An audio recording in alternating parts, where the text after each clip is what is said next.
ਮਾਰਾ ਤੜਕੇ ਹੀ ਡੰਡ ਦੇਖਾਂ ਗਰਮੀ ਨਾ ਠੰਡ ਕਰਾਂ ਉਦਾਂ ਦੀ ਤਿਆਰੀ ਜਿੱਦਾਂ ਲੜਨੀ ਮੈਂ ਜੰਗ। ਮੁੰਡਾ ਜਿਮ ਦਾ ਸ਼ਕੀਨ ਲੀੜੇ ਡੋਲਿਆਂ ਤੋਂ ਤੰਗ ਮੈਨੂੰ ਗਿਣੀ ਨਾ ਤੂੰ ਆਸ਼ਕਾਂ 'ਚ ਪਰਾਂ ਹੋ ਕੇ ਲੰਘ।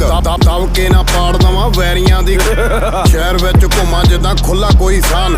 ਹਾਥੀ ਵਾਲੀ ਚਾਲ ਦੇਖ ਵੈਰੀ ਪਰੇਸ਼ਾਨ ਜਿੱਥੇ ਫਸਦੀ ਗਰਾਰੀ ਮੁੰਡੇ ਫੋਨ ਮੈਨੂੰ ਲਾਣ। ਜਾਣੇ ਹਵਾ ਨਾਲ ਮਾਰੀ ਜੇ ਮੈਂ ਫੂ ਪੁੱਛੀ ਤੇਰੇ ਸ਼ਹਿਰ ਮੈਨੂੰ ਕਹਿੰਦੇ ਯਮਦੂਤ। ਜੱਟ ਦੀ ਬੰਦੂਕ ਪਾਉਂਦੀ ਮੁੰਡਿਆਂ 'ਚ ਕੂਕ ਫੜੇ ਡੈਥੇ ਵਾਲੇ ਰੂਪ। ਜੱਟ ਦੀ ਬੰਦੂਕ ਪਾਉਂਦੀ ਪਿੰਡਾਂ ਵਿੱਚ ਹੂਕ ਫੜੇ ਡੈਥੇ ਵਾਲੇ ਰੂਪ। ਜੱਟ ਦੀ ਬੰਦੂਕ ਬੀਬਾ ਬੈਰੀ ਨੂੰ ਡਰਾਵੇ